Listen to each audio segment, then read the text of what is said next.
Assalamualaikum warahmatullahi wabarakatuh. Perkenalkan, nama saya Ahmad Saruman dengan nomor NIM 21161025. Saya mahasiswa dari Institut Agama Islam Nusantara Matahari.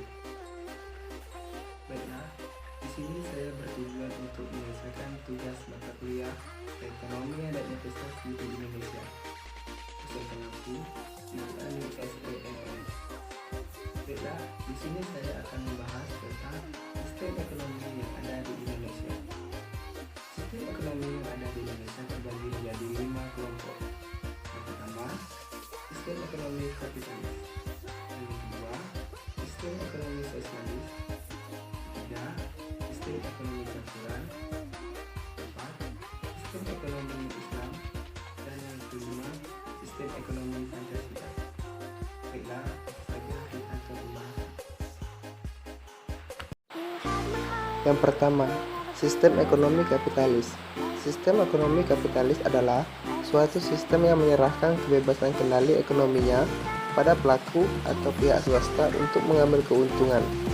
Pihak swasta yang dimaksud dalam hal ini adalah masyarakat, perusahaan, ataupun perorangan. Kapitalis sendiri adalah pihak swasta yang memiliki modal besar. Kapitalis adalah orang yang akan mengendalikan sektor industri, perdagangan, dan sektor ekonomi lainnya untuk memperoleh keuntungan semaksimal mungkin.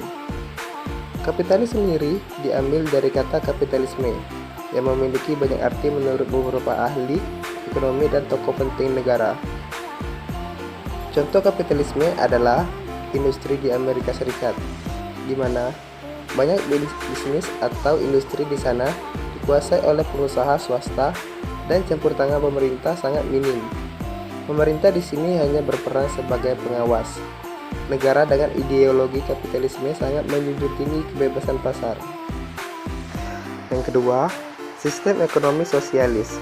Sistem ekonomi sosialis adalah sistem ekonomi yang diatur sepenuhnya oleh negara. Sistem ekonomi sosialis bisa disebut juga dengan sistem ekonomi yang terpusat, karena segala sesuatunya harus diatur oleh negara dan juga dikomandokan dari pusat. Ciri-ciri sistem ekonomi sosialis adalah negara sangat berkuasa dalam kepemilikan bersama atau kolektivitas. Semua faktor produksi dilakukan sesuai dengan kebutuhan atau production for need. Perencanaan ekonomi, economic planning, dilakukan oleh negara. Contoh dari sistem ekonomi sosialis yaitu pemerintah mengendalikan kegiatan ekonomi. Semua keputusan terkait barang dan jasa yang akan diproduksi diputuskan oleh pemerintah. Dan yang ketiga, sistem ekonomi campuran. Sistem ekonomi campuran adalah sistem perekonomian yang menggabungkan sistem ekonomi pasar dan sistem ekonomi terencana.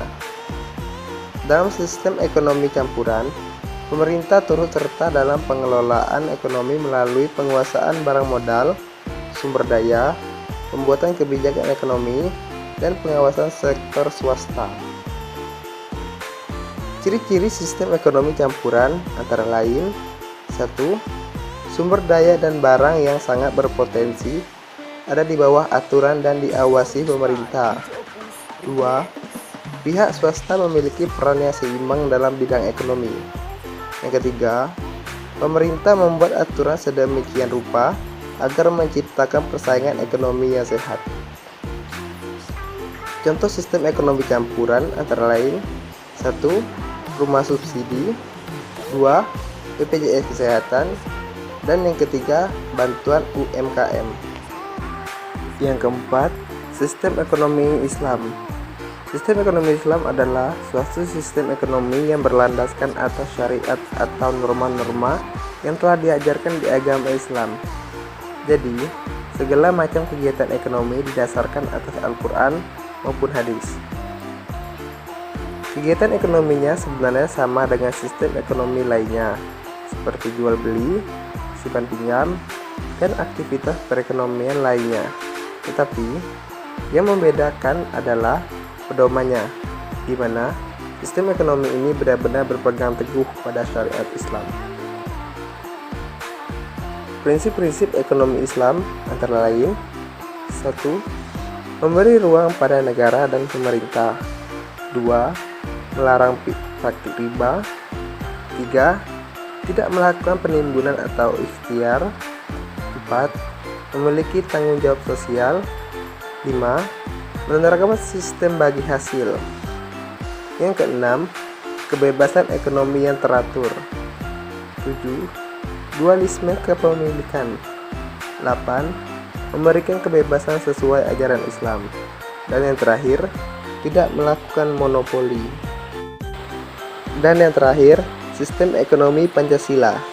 Sistem ekonomi Pancasila adalah sebuah konsep kebijakan ekonomi yang mengalami pergerakan seperti bandul jam dari kiri ke kanan hingga mencapai titik keseimbangan. Ke kanan berarti bebas mengikuti aturan pasar, sementara ke kiri berarti ada intervensi pemerintah dalam bentuk perencanaan sentral. Menurut buku Pancasila dan Tokoh Pahlawan Indonesia tahun 2020, karya Eva Nur Eviana dan kawan-kawan, ekonomi Pancasila adalah sebuah sistem perekonomian yang didasarkan pada 5 sila Pancasila. Dalam arti sederhana, ekonomi Pancasila juga dapat disebut sebagai sistem ekonomi pasar yang dikendalikan oleh pemerintah atau ekonomi pasar terkendali. Ciri-ciri ekonomi Pancasila antara lain: negara menguasai hajat hidup orang banyak, pemerintah dan swasta saling mendukung untuk pembangunan ekonomi, perekonomian digerakkan melalui rangsangan ekonomi, sosial, dan moral, serta prioritas utamanya adalah menciptakan perekonomian yang tangguh dan mandiri. Adapun contoh penerapan ekonomi Pancasila di Indonesia adalah adanya Badan Usaha Milik Negara atau BUMN. Ini merupakan salah satu bukti adanya peran negara dalam pengelolaan ekonomi di berbagai sektor, adanya koperasi, dan lain-lainnya. Mungkin cukup sekian pembahasan pada kali ini. Semoga kita dapat bertemu di lain kesempatan. Terima kasih. Wassalamualaikum warahmatullahi wabarakatuh.